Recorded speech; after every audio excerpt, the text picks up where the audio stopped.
Ang susunod na programa ay nagpapatuloy dahil sa ating mga partners and supporters ng Greg Durante Ministry.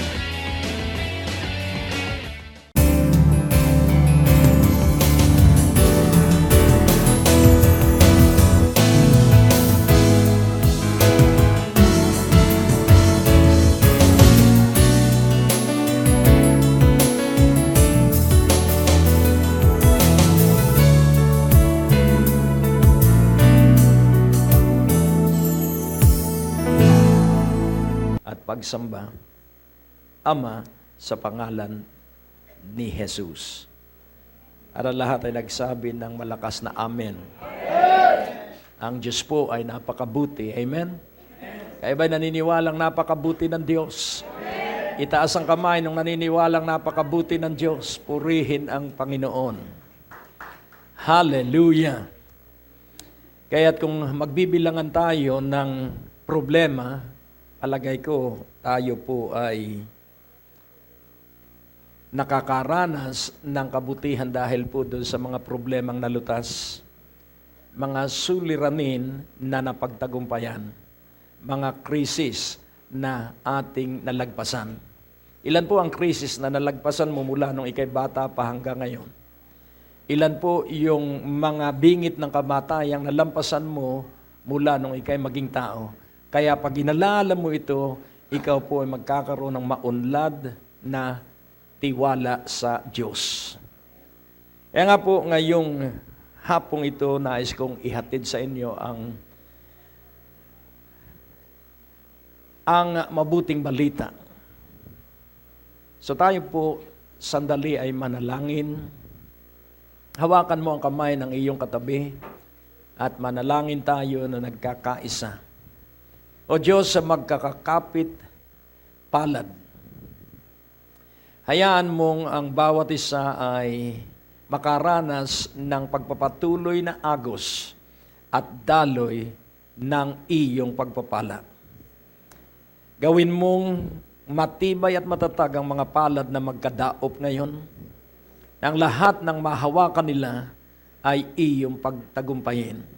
Salamat at sa tuwing itataas nila ang mga palad na ito, ang lahat ng puwersa ng kadiliman ay mabubuwal at magsisitakbo ng sobrang takot sa iyong mga anak.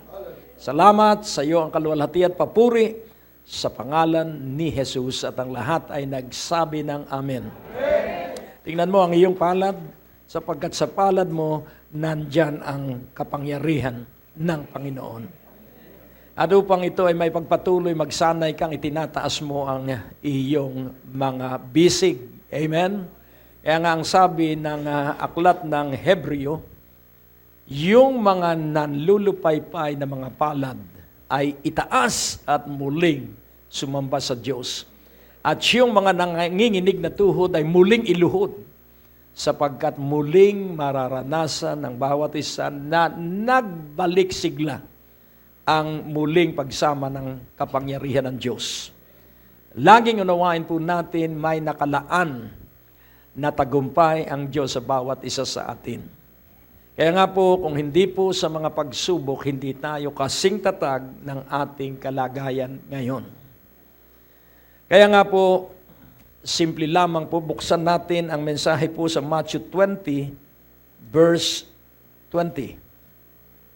Matthew 20, verse 20. Para ito po ay lalong maunawaan natin, ito ay hanggang verse 28, pero hindi po natin babasahin lahat. Then came to him the mother of Zebedee's children with her sons, worshiping him and desiring a certain thing of him. So pansinin po natin, ito pong ina ng mga anak ni Zebedee. Ito pong mga anak na ito ay si John and James.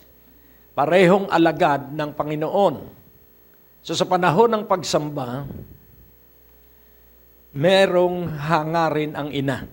Ano kaya yung hangarin ng nanay ni Juan at ni Santiago? Sa verse 21, and he said unto her, what wilt thou? So ano ang gusto mo? she said unto Jesus, Grant that these my two sons may sit, the one on thy right hand, and the other on the left, in thy kingdom. So, pansinin po natin, ano ang kanyang hinihiling sa Panginoong Jesus? Na yung dalawa niyang anak na lalaki, ay kung pwede, ay paupuin niya sa kanyang kanan at sa kanyang kaliwa kapag siya ay naghahari na.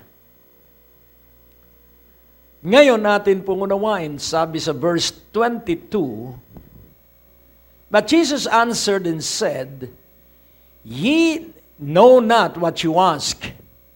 Are you able to drink of the cup that I shall drink of, and to be baptized with the baptism that I am baptized with? They say unto him, We are able. And then sa verse 23, And he said unto them, You shall drink indeed of my cup, and be baptized with the baptism that I am baptized with, but to sit on my right hand or my left is not mine to give, but it shall be given to them for whom it is prepared of my Father. So pansinin po natin na meron talagang uupo sa kanan ng Panginoon at uupo sa kaliwa ng Panginoon sa kanyang paghahari. Subalit ang sabi ng Panginoon, hindi ko yan karapatan. Hindi ako ang pipili kung sino ang uupo sa aking kanan o uupo sa aking kaliwa. Ang Ama ang siyang pipili.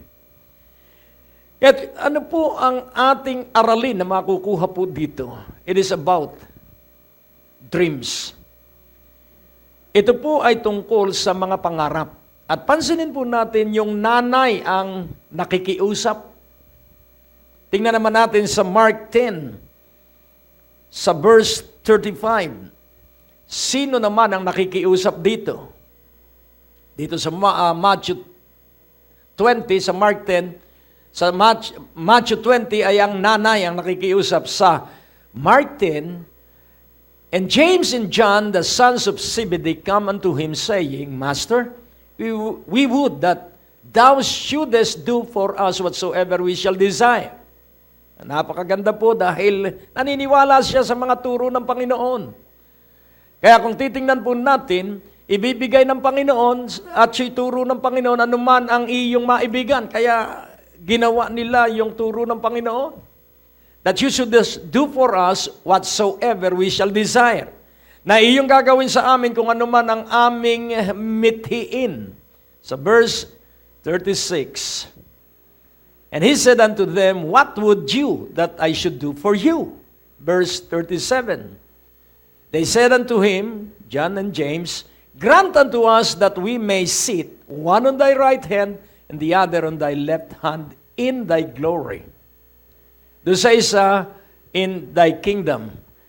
Dito naman, in thy glory, sa iyong luwalhati, sa iyong kaharian o sa iyong paghahari. The same ang hamon ng Panginoon sa verse 38. But Jesus said unto them, Ye know not what you ask. Can you drink of the cup that I drink of, and be baptized with the baptism that I am baptized with? Verse 39, And they said unto him, We can. And Jesus said unto them, You shall indeed drink of the cup that I drink of, and with the baptism that I am baptized withal shall you be baptized. Verse 40, But to sit on my right hand and on my left hand is not mine to give, but it shall be given to them for whom it is prepared. So pansinin po natin, for whom it is prepared. Para sa kanya na ito ay inihanda. So nakahanda na po ang uupo sa kanyang kanan at sa kanyang kaliwa, kung alinman doon sa mga alagad. At pansinin po natin sa lumang tipan na yan 12 anak ni Jacob. Sa bagong tipan, ang 12 alagad, hindi si Judas, kundi si Pablo. Kaya Maaaring ito yung nasa Book of Revelation na 24 elders night and day na sumasamba sa Diyos. Patay na ang 12 anak ni Jacob. Patay na rin ang 12 apostol. Pero patay ang kanilang katawan at sila ay naging elders ngayon sa langit. Sa pagsusuri at pag-aaral, ito po ay mahabang pag-aaral. Subalit, tayo ay naniniwala na ang tapat na Diyos sa mga tapat sa Kanya, ibibigay niya ang gantimpala. Kaya laging tandaan natin, siyang nakakakita ng lihim ninyong ginagawa, siya ang lantaran na maggagantimpala sa inyo. So pansinin po natin, ano yung lihim nating ginagawa.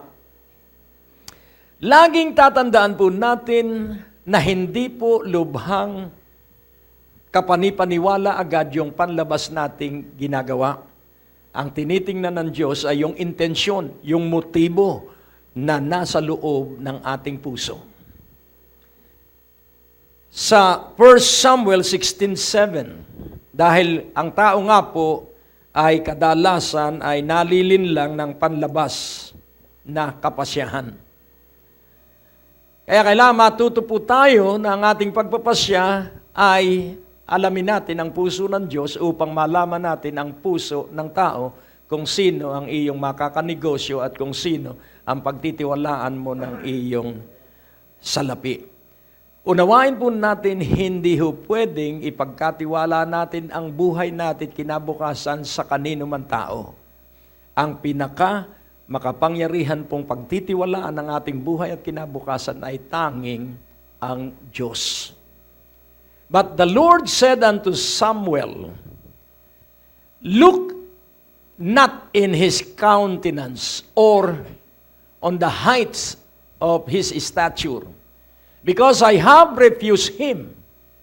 For the Lord seeth not as man seeth, for man looketh on the outward appearance, but the Lord looketh on the heart. So pansinin po natin countenance and appearance. Pagmumukha at anyo. At ang sabi ng Diyos sa propetang si Samuel at Hukom, hindi ganyan ang Diyos kung magpasya. Hindi siya tumitingin sa panlabas, ang tinitingnan ng Diyos ay panloob. Kaya nga ating unawaing mabuti na yung ating panloob ay kailangang malinis sa harapan ng Diyos.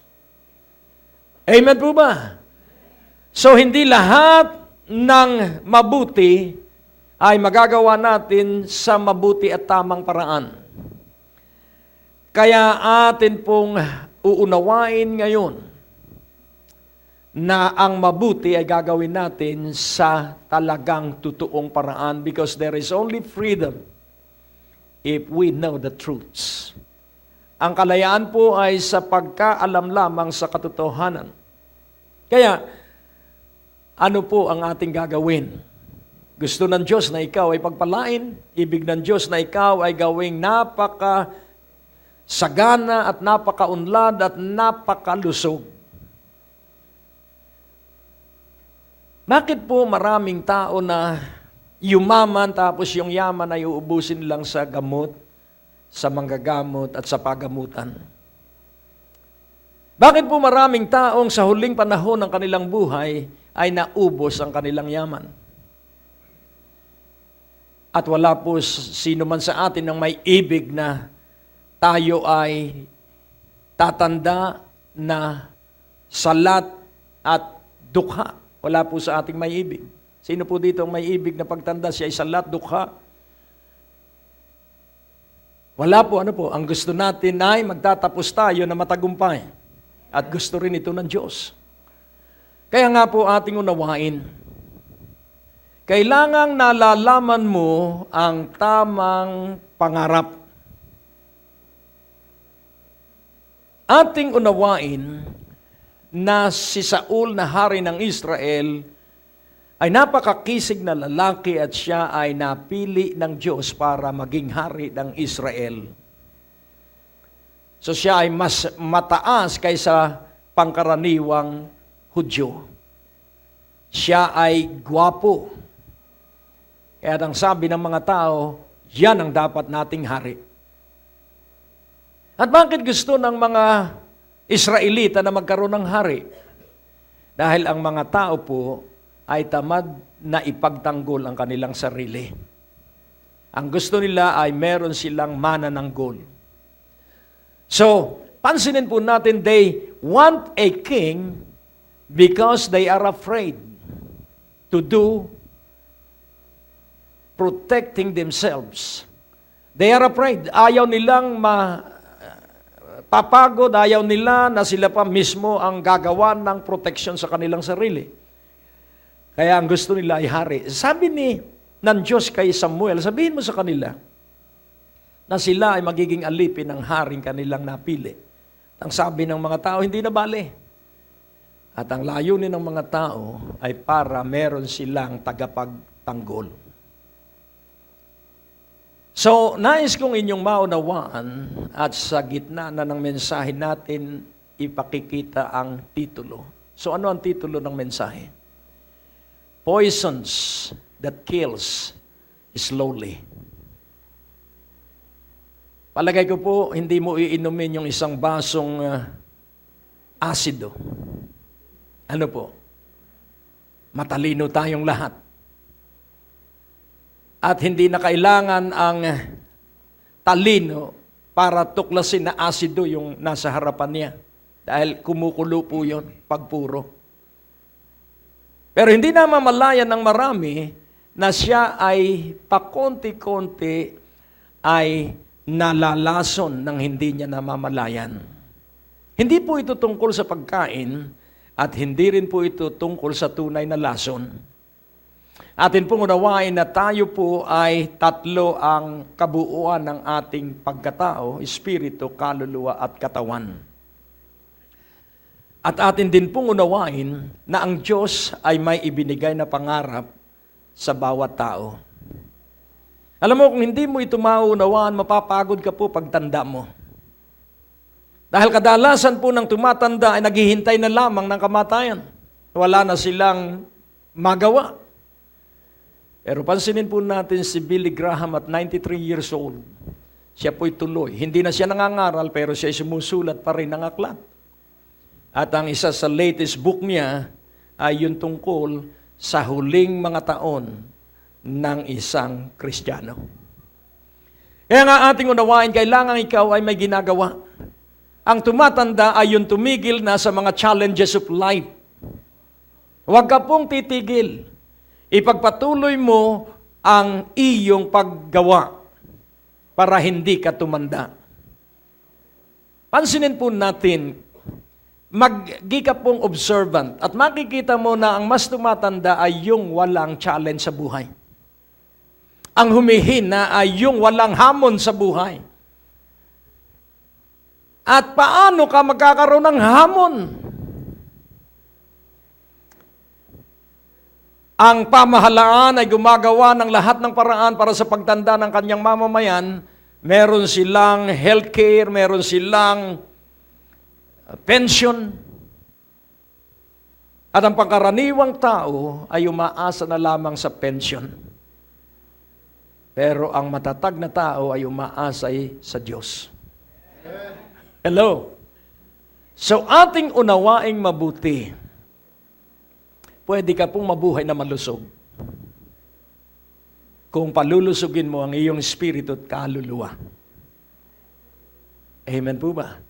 Kapag malusog ang espiritu at kaluluwa ng tao, alam mo, in proportion sa ating weight, sa timbang ng ating katawan, kakaunti lang po ang kailangan nating pagkain. Subalit dahil sa mali nating pananaw, ang akala natin tayo ay kailangang mabundat para maramdaman ang pagkabusog.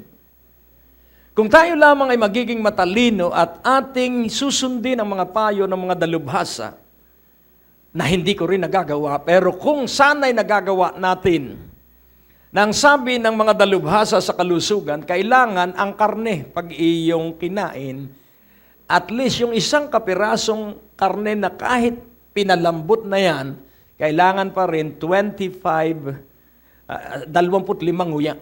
You have to chew it 25 times. Pero hindi po tayo linululo na natin kahit hindi pa natin nangunguya. At kukuha na naman tayo ng susunod, kaya hirap na hirap ang ating sistema ng katawan.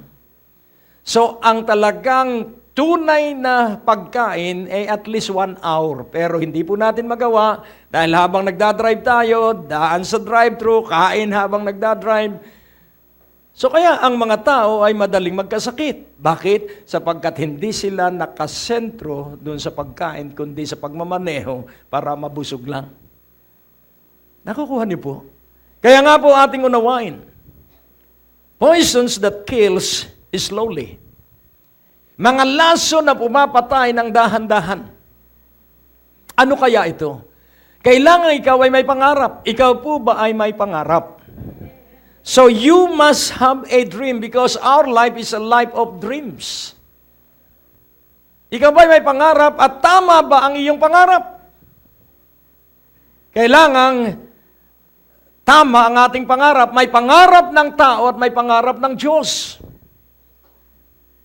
At ang karaniwang pangarap ng tao, mga anak, mag-usap-usap tayong mabuti. Kami ng nanay mo, magsisikap para kayo ay pag-aralin at magsikap kayong mag-aral para kayo ay makapagtapos at maging mayaman. Ayan. Pangarap po ba yun? Pangarap yun. At namatay na yung tatay at nanay at bago na ngayon ang tatay at nanay na nakapagtapos at sasabihin din sa kanya mga anak, katulad ng tatay at nanay ko, pag-aaralin kita kahit na sa anong paraan para ikaw ay yumaman.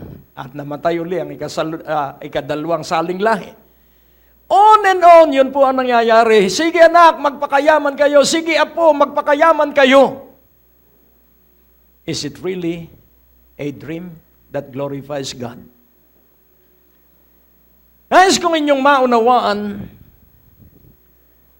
na ang pangarap na hindi buhat sa Diyos, ang nagtagumpay sa mga pangarap na hindi buhat sa Diyos, ay hiwalay sa Diyos. Hindi mahihiwalay, kundi sa pasimula pa'y hiwalay na sa Diyos. So what is the dream? What is God's dream? Kapag ang pangarap ay sa tao, ano po? Kapag ang pangarap ay magkaroon lang ng pera, mapanganib po yan. Kapag ang pangarap ay magkaroon lamang ng magandang bahay, magandang sasakyan, at ang mga anak ay mapag-aral, mapanganib po yan. Kailangang tama ang ating pangarap at yung pangarap na iyon ay kailangang ang pangarap ng Diyos. Purihin po ang Panginoon. At sa oras at sandali pong ito, nais ko na rin pong gamitin ang pagkakataong ito. Napapagpala po ang maraming tao, nakakarating po sa bawat tahanan, nakapapasok ang Ebanghelyo, sa bawat pamilya, gamit po ang telebisyon. At alam niyo po, ang television ministry ng Greg Durante Ministry nagpapatuloy. Una, dahil sa awat abag ng Panginoon. Pangalawa, dahil po sa maraming nananalangin. At pangatlo, dahil po sa mga partners at sa mga tapat na sumusuporta financially para po balikatin at buhatin ang pasanin ng pinansyal na bahagi para maipagpatuloy ang pangangaral ng Ebanghelyo. Tandaan po natin mga kapatid, hindi man po kayo nakakaharap sa telebisyon para mangaral, pero ang inyong pagpapadala ng kaloob, nagiging tulong para po lalong ma-expand ng pangangaral ng salita ng Diyos. So ngayon pong oras at sandaling ito, para po sa buwang ito, sa inyo po na magiging partners at magkakaloob sa ministeryong ito, sa halaga pong 2,000 pesos and above, ano po, nais po namin ipadala ito sa inyo. Amen? As a sign dito po sa ministeryo ng Great Day to Live, amen, pag kayo po nagpadala ng 2,000 and above support ngayong buwang ito, amen, sa Great Day to Live, padadalan po namin kayo ng designer's jeans na aklat at ito pong isa from curses to blessing. Amen? Dalawang aklat na makatutulong po para lalo kayong umunlad at daragdagan pa po natin ng isang DVD ng teaching po ni Pastor Greg at ng ministeryong ito ng Greg Durante Ministry para po makatulong sa inyo sa pag-unlad ng inyong spiritual na relasyon sa Panginoon. Amen? Kaya pag kayo po'y nagpadala ng kaloob sa buwang ito, kung ito po'y sa mailbox, sulat po ninyo doon, huwag kakalimutang isulat, na sabihin po ninyo na kayo po ay humihingi, nagre-request ng ating pong gift para po sa buwang ito, 2 libro at 1 DVD. At kung ito naman po ay sa pamamagitan ng bangko, i-text nyo po yung mga number o kayo tumawag sa opisina para po ipaalam ang mga detalye na kayo po ay nagkaloob sa ministeryong ito para mag-request ng ating pong sign of offering and thanksgiving to you as our partners for this month. God bless you everyone. Pagpalain po kayo ng Panginoon. Until next time, sa programang Great Day to Live, muli ako po si Brother Dexter Durante sa pangalan ni Brother Greg Durante. God bless you all and see you again sa ating pong next program. Ang natapos na palatuntunan ay nagpapatuloy dahil sa inyong mga pinansyal na kaloob na ibinibigay sa Greg Durante Ministries. Tapos na naman po ang ating palatuntunan at nais po naming makarinig mula sa inyo. Maaari po kayong sumulat sa PO Box 4135 Manila o mag-text sa mga numero na nakikita nyo sa ating screen o tumawag sa mga telepono na inyo pong nakikita din sa ating mga screen at handa po kaming makarinig mula sa inyo ng patotoo ng pagpapala at biyaya at tagumpay. At kung kayo po ay napagpala sa palatuntunan ito, maaari nyo pong ipadala ang inyong mga kaloob sa iba't ibang sangay ng Bangko de Oro sa buong Pilipinas at maihatid ang mabuting balita sa lahat ng panig ng bansang Pilipinas. At kung kayo po ay wala pang dinadaluhang panlingguhang gawain, inaanyayahan po namin kayo sa 2nd floor, Medicor Building, Ortigas Avenue, Green Hills, San Juan, alas 9:30 ng umaga at alas 4:30 ng hapon. Lahat po ay welcome sa gawain ito. At tuwing araw ng Biyernes, meron po tayong Night of Revival sa ganap na alas 6 ng gabi. Dito rin po sa Green Hills, San Juan. Magsama-sama tayo sa palatuntunan ito sa ganito rin pong oras at patuloy ninyong maranasan ang biyaya at kasapatan ng ating Panginoon, and it's always a great day to live.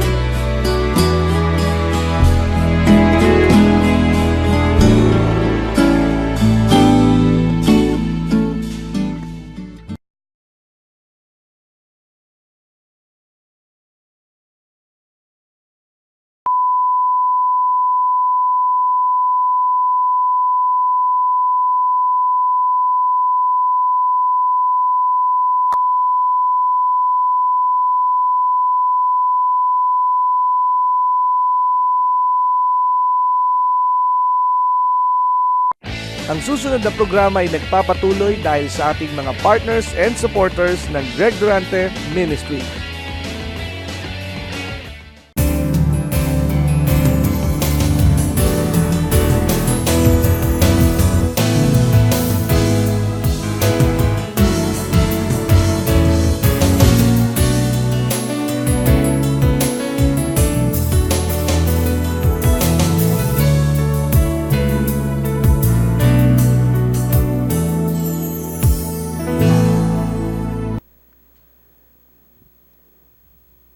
Si Noah na tama ang panimula sa bandang huli, siya ay sumamba sa Diyos-Diyosan. Si Saul na tama sa panimula bilang hari ng Israel at Huda, sa bandang huli, siya ay nasira. Napakaganda ng hinaharap sa panimula.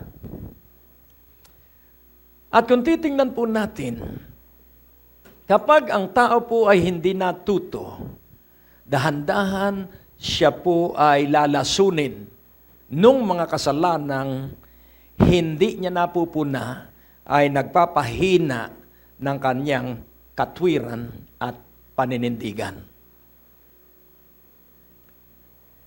So mga dakilang lalaki at babae pong nakatala sa Biblia, hinubog muna ng Diyos, inalisan muna ng kayamanan, inalisan muna ng lakas bago pinalitan ng Diyos ng doble. Hindi na kayaman ang gawa ng tao, yamang kaloob na ng Diyos. Hindi na lakas na ginawa ng tao, kundi lakas na buhat sa Diyos. Kaya yun po ang dapat nating matuklasan, dahil kung hindi po, nadaig po ng kanyang absolute authority. Remember this, absolute authority always absolutely corrupts. Yun pong lubusang pamamahala ay patungo po yan sa kasamaan. At kaya nagkaganon si Saul na hari ng Israel at ng Huda dahil po sa sariling hangarin ng mga Israelita. They go against the will of God. Gusto ng Diyos na siya ang hari. At gusto ng mga Israelita na bigyan sila ng hari na katulad ng hari ng mga katabing bansa. Kaya nga po ating unawain, kailangan ang hari nating lahat ay ang hari ng mga hari at Panginoon ng mga Panginoon at paano natin ito gagawin? Ano ang pangarap na dapat na ating papangarapin? Ulitin ko po, cycle po ang pangarap ng tao at ito ay pangarap ng tao at hindi ito pangarap ng Diyos. Ano ang pangarap ng Diyos? What is the greatest commandment? At makikita natin to love God with all our heart, with all our soul, our mind, and our strength. And the second, like the first, is to love our neighbor as we love ourselves. With all our might, with all our mind, with all our soul, and with all our strength. Kaya pansinin po natin, hindi ka po maririndi sa mga lindol. Hindi ka po matatakot sa mga baha. You know why? Dahil ikaw po ay subsub at tuloy-tuloy sa pakikipag-ibigan sa Diyos. Paano natin ito gagawin? At atin pong unawain. Simple lang. Kaya ang pakiusap ng mga alagad, turuan mo kaming manalangin. Hello? So, ang maunlad na buhay, ang matibay na buhay, ang matatag na buhay at matatas na buhay ay yung marunong manalangin. At pansinin po natin ang sumunod na kahilingan ng mga alagad, palaguin mo ang aming pananalig. Sapagat ang pananalig po ay paniniwala sa wala. Ang pananalig po ay paghihintay sa inaasahan. Kaya ang kanilang pakiusap sa Panginoon, increase our faith because what you ask for is given to you, but the delivery is dependent on the perfect timing of God. Amen po ba? Ang masusunod sa delivery ay ang Diyos. Kaya sabi ng Panginoon, wala akong karapatan kung sino ang aking pauupuin sa kanan ko at kaliwa. Inihanda na ng aking Ama kung sino yun. Kaya nga unawain mong mabuti, kailangan mo ang pangarap ng Diyos. Amen po ba? At mapupunan mong nasa pangarap ka ng Diyos kung sa gitna ng kakapusan, ikaw ay hindi nalalason. So ano yung mga bagay na lalason sa isang tao? Palages. P-A-L-A-G-E-S, acronym. Palages. So ang lalason sa isang tao, para siya'y mawalay sa Diyos, na dahan-dahan siya ay hiwalay sa Diyos nang hindi niya namamalayan. At may babala ang Panginoon, ano ang mapapala ng isang tao, makamtan man niya ang yaman ng daigdig o mundo. Kung ang kapalit naman ay ang pagkapariwara at pagkawasak ng kanyang kaluluwa. Nais kong inyong makita ang pangarap ng Diyos. The dream of God. And the dream of God will not come by observation or by feeling. The dream of God will be revealed to us through prophetic deliverance. Kaya nais kong inyong maunawaan that God is just, that God is fair, and that God will deliver prophecies to you. Kaya nga ating unawain, sino ang masusunod? Ang bayan ng Israel o ang hari o ang propeta o ang saserdote?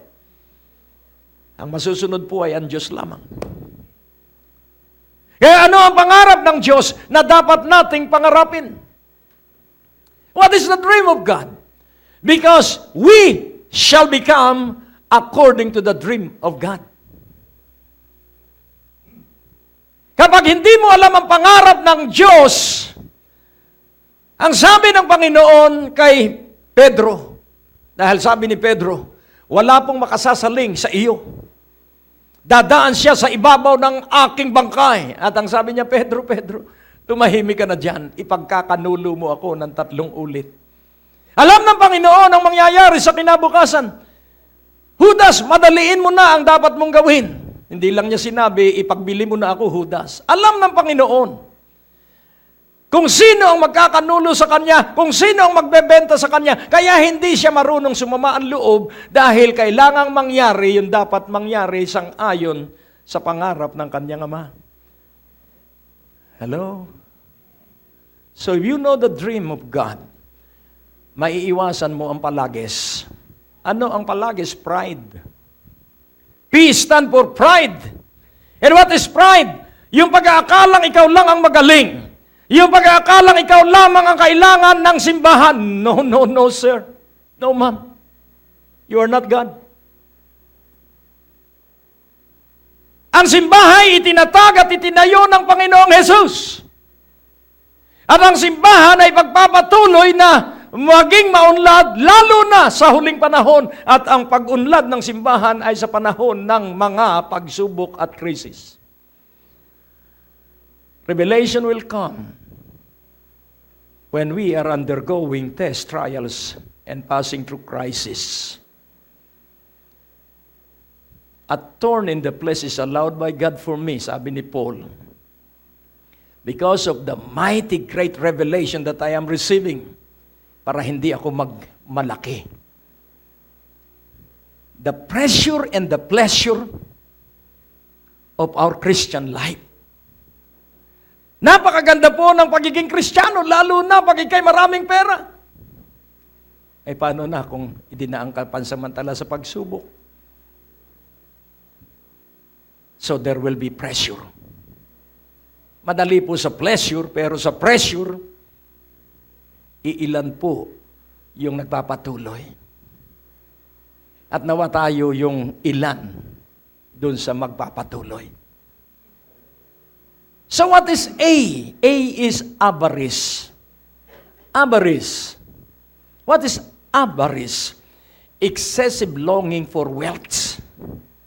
Another meaning of avarice is greed. Do not worship money. Use money for His glory. At kapag hindi mo na sinasamba ang pera, doon ka bibigyan ng Diyos ng maraming pera. Nakukuha niyo po. And then, L, lust. Alam natin po ito.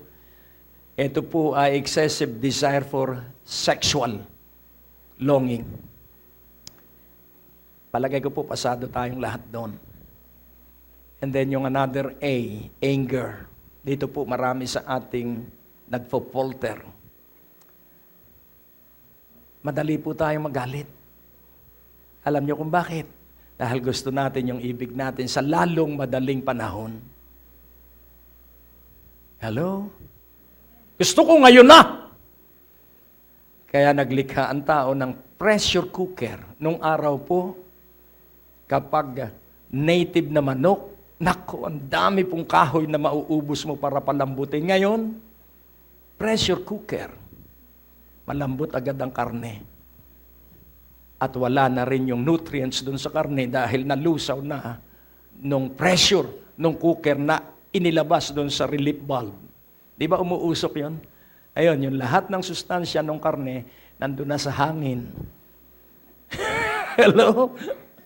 Kaya pag kinain mo na yung karne, wala na yung sustansyang dapat ay naruroon. Ngayon, hindi po ito sa pagkain. Ito po ay sa ating espiritu at kaluluwa. Ang madalas na ma-stroke ay yung magagalitin. Kaya kung maiiwas mo ang iyong sarili sa pagkagalit, so saan ka magsasanay para hindi ka maging magagalitin? Sa asawa natin. Kung ikay babae, sa iyong asawang lalaki. Habang pinagsasabihan mo, lalong sumusuway. Ang asawa nating babae, atin ding pagtitiisan. Kaya ang mag-asawa kapag tumagal ng 15 taon, sila'y parehong matiisin sa isa't isa. Hello? So payag po ba kayo ng pag-aasawa'y pagtitiis? Sapagkat ang kagandahan lamang ng pagiging mag-asawa, yung unang 1 taon na wala pang anak.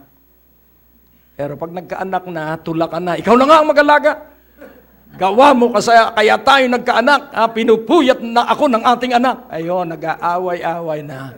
Kumuha tayo ng yaya dahil marami naman tayong pera. Kaya paglaki ng anak, ugali ng yaya.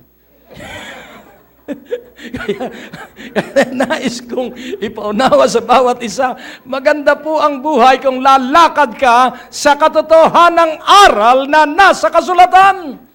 If you know the Holy Scriptures, you will know the power of God. Amen! So, hindi ka na magagalitin ngayon. So, ano naman yung G? Palagay ko hindi tayo dito. Gluttony. Ano yung glutton? Yung glutton ay kumain na ng 3 tumpok na bandihado ng kanin. Gutom pa. Nakabuo na ng kalahating manok. Gusto pa, kalahati pa uli. Yun po ang gluttony. Kaya makikita po natin, marami ang diabetic dahil sa sobrang timbang. Ang obese, pag more than 40 ang waistline sa lalaki, siya po'y obese. Salamat at ako'y obispo. So, nais kong iyong maunawaan na kailangan hindi po tayo matakaw sa pagkain. Amen. Hallelujah. So, ano ang susunod? Envy. Huwag ka pong maiinggit sa kapatid mo. Kapag umuunlad ang kapatid mo, sabihin mo, kuya, talagang iba ang kabutihan ng Diyos sa atin. Dahil pag ikinatuwa mo ang pagunlad ng iyong kuya, maaampiyasan ka nun. O kung hindi ampiyas, ambon. O yung ampiyas, angge. Sa Quezon kasi yung ampiyas, angge. Pero pag ang iyong, may kakilala ako na ilang magkakapatid, ang isa lamang mayaman na yung kanilang kuya. At napakabait naman ang kuya, kahit magkaiba sila ng relihiyon. Lahat ng kanyang kapatid ay kanyang sinuswelduhan kahit hindi nagtatrabaho. Yan nais kong ipaunawa sa bawat isa, ang huli, yung palagis. Yung S ay selfishness. Ano po ang pagka-selfish? Pag naghati, 3 sa akin, 1 sa iyo. At pag kakain na, nasa kanya na yung 3, kainin muna natin yung sa iyo. Kaya kailangan magtagumpay po tayo doon. So ito pong 8 ito, ang lason na dapat hindi kumilos sa ating buhay. Sapagkat dahan-dahan po yan sisirain. Ang sisirain itong 8 ito, P-A-L-A-G-E-S. 7 ano?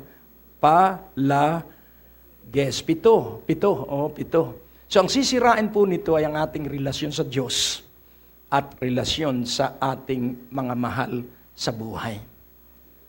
So, ano po ang ating papangarapin? So, what is the dream of God? Kung papansinin po natin, si Abraham ay masunurin sa Diyos, si Isaac ay masunurin sa Diyos, at si Jacob ay masunurin sa Diyos. Si Moses ay masunurin sa Diyos, si Joshua ay masunurin sa Diyos, at yung mga hukom ay masunurin sa Diyos, at si Haring David ay masunurin sa Diyos. Ano ang laman ng puso nila? Na maipagtayo ang Diyos ng kanyang bahay. So what is the dream of God? For His temple to be built. So sa ating panahon, sa bagong tipan, what is the dream of God? So the dream of God is this: your body is the temple of the Holy Spirit. Amen po ba? So dahil ang ating katawan ang templo ng banal na Espiritu, wag mo yang sisirain. Sa 1 Corinthians chapter 3, verse 16, ipakikita ko po sa inyo na ang inyong katawan ang templo ng banal na Espiritu. Know you not that you are the temple of God and that the Spirit of God dwelleth in you? So, sa verse 17, if any man defile the temple of God, him shall God destroy, for the temple of God is holy, which temple you are. So ano po ang templo ng Diyos? Ang iyong katawan at ang aking katawan. Bawat katawan natin, templo ng banal na Espiritu. At ang sabi sa verse 17, kapag iyong ginawang marumi ang templo ng Diyos na iyong katawan, siya'y sisirain ng Diyos. Sino rin ang sisira? Ang Diyos. For the temple of God is holy, which temple you are. Sapagkat ang templo ng Diyos ay banal at ang templo ay ikaw. Wow! Purihin ang Panginoon. So, ikay banal. Nang ibig sabihin ng banal, ikaw ay tirahan ng Diyos. You are God's dwelling place. Sa 1 Corinthians 6:19, inulit po ito. Bilang paalaala na huwag mong dudumihan ang iyong katawan na templo ng banal na Espiritu. What? Know ye not that your body is the temple of the Holy Ghost, which is in you, which you have of God, and you are not your own. So, ibig sabihin, hindi akin itong katawang ito, hindi iyo ang iyong katawang. Kanino yan? Sa Diyos. Nakukuha niyo po sa verse 20. For you are bought with a price. Bakit hindi na atin ang ating katawan? Dahil binili tayo sa isang halaga. For you are bought with a price, therefore glorify God in your body and in your spirit, which are God's. Your body, your spirit, is the property of God. Ang iyong katawan, ang aking katawan, ang aking espiritu, ang iyong espiritu ay pag-aari ng Diyos. So what is the dream of God? Let us maintain our body as holy as God prescribed. Ipagpatuloy natin, panatilihin nating banal. Banal ang ating katawan para sa kanyang gamit. Yun pong holy, ang unang meaning ng holy is different. Kaiba yung pinupuntahan mo. Hindi sa inuman, hindi sa sugalan, hindi sa diskuhan. Kaya, saan mo dadalhin ang iyong katawan? Sa simbahan. Kung saan may revival, kung saan may worship service, kung saan may prayer meeting, kung saan may Bible study. Bakit? Dahil ang wiling-wili sa ganitong gawain ay totohanang alam niya na siya ay templo ng banal na Espiritu. Hello? Ang isa pang kahulugan ng holy ay set apart. Inihiwalay ng Diyos sa karamihan.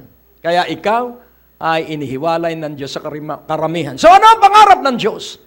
Na ang bawat isa sa atin, templo ng banal na Espiritu ay magsama-sama para sa iisang malaking templo at ang tawag doon ay body of Christ.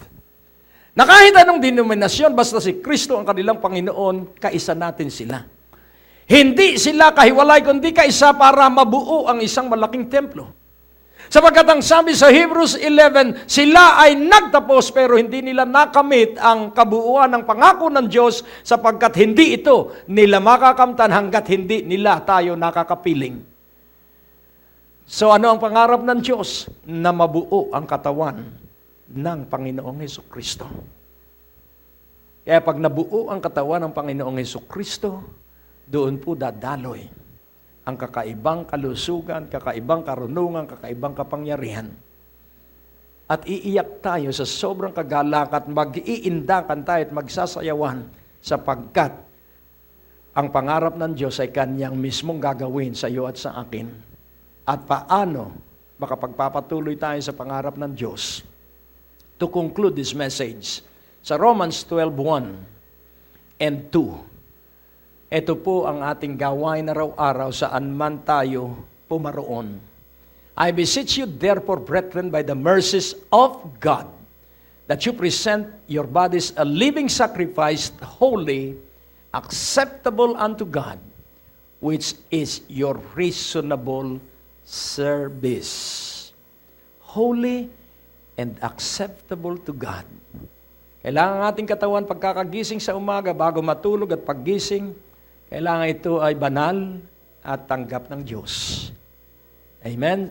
Sa verse 2, paano natin mapapanatiling banal ang ating katawan? And be not conformed to this world, but be ye transformed by the renewing of your mind, that you may prove what is that good and acceptable and perfect will of God. This conclude the whole message to avoid the poisons that may destroy a life. Maiiwasan po natin ang mga lason na pwedeng sirain ang ating buhay. Kaya kailangan magpatuloy po tayo sa pakikipag-ibigan sa Panginoon at pagdalo ng mga gawain ng Panginoon. Gawin natin ang pagdalo sa gawain, lalo na ngayon na malapit ng matupad ang pangako ng Diyos. Bow down your head and let us pray. O Diyos aming Ama, salamat sapagkat ang iyong pangarap ay ang buuin kami. Kaya tulungan mo kami na aming may pagpatuloy ang iyong pangarap. At ito ay mangyari sa bawat isa sa amin at sa kabuuan kami ay makasama at makaisa ng lahat ng iyong hinirang. Sa iyo ang kalwalhatian, sa iyo ang parangal, sa iyo ang papuri. Sa makapangyarihang pangalan ni Jesus at ang bawat isa ay nagsabi ng Amen. Ang Diyos po ay napakabuti. God bless you po. Purihin po ang Panginoon. At sa oras at sandali pong ito, nais ko na rin pong gamitin ang pagkakataong ito. Napapagpala po ang maraming tao, nakakarating po sa bawat tahanan na nakapapasok ang Ebanghelyo, sa bawat pamilya, gamit po ang telebisyon. At alam niyo po, ang television ministry ng Greg Durante Ministry nagpapatuloy. Una, dahil sa awat abag ng Panginoon. Pangalawa, dahil po sa maraming nananalangin. At pangatlo, dahil po sa mga partners at sa mga tapat na sumusuporta financially para po balikatin at buhatin ang pasanin ng pinansyal na bahagi para maipagpatuloy ang pangangaral ng Ebanghelyo. Tandaan po natin mga kapatid, hindi man po kayo nakakaharap sa telebisyon para mangaral, pero ang inyong pagpapadala ng kaloob, nagiging tulong para po lalong ma-expand ng pangangaral ng salita ng Diyos. So ngayon pong oras at sandaling ito, para po sa buwang ito, sa inyo po na magiging partners at magkakaloob sa ministeryong ito, sa halaga pong 2,000 pesos and above, nais po namin ipadala ito sa inyo. Amen? As a sign dito po sa ministeryo ng Great Day to Live, amen, pag kayo po'y nagpadala ng 2,000 and above support ngayong buwang ito, amen, sa Great Day to Live, padadalhan po namin kayo ng designer's jeans na aklat at ito pong isa from curses to blessing. Amen? Dalawang aklat na makatutulong po para lalo kayong umunlad at daragdagan pa po natin ng isang DVD ng teaching po ni Pastor Greg at ng ministeryong ito ng Greg Durante Ministry para po makatulong sa inyo sa pag-unlad ng inyong spiritual na relasyon sa Panginoon. Amen? Kaya pag kayo po'y nagpadala ng kaloob sa buwang ito, kung ito po'y sa mailbox, sulat po ninyo doon, huwag kakalimutang isulat na sabihin po ninyo na kayo po ay humihingi, nagre-request ng ating pong gift para po sa buwang ito, 2 libro at isang DVD. At kung ito naman po ay sa pamamagitan ng bangko, i-text nyo po yung mga number o kayo tumawag sa opisina para po ipaalam ang mga detalye na kayo po ay nagkaloob po sa ministeryong ito para mag-request ng ating pong sign of offering and thanksgiving to you as our partners for this month. God bless you everyone. Pagpalain po kayo ng Panginoon. Until next time, sa programang Great Day to Live, muli ako po si Brother Dexter Durante sa pangalan ni Brother Greg Durante. God bless you all and see you again sa ating pong next program.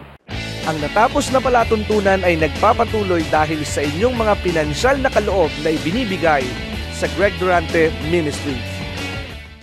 Tapos na naman po ang ating palatuntunan at nais po naming makarinig mula sa inyo. Maaari po kayo sumulat sa PO Box 4135 Manila o mag-text sa mga numero na nakikita nyo sa ating screen o tumawag sa mga telepono na inyo pong nakikita din sa ating mga screen at handa po kaming makarinig mula sa inyo ng patotoo ng pagpapala at biyaya at tagumpay.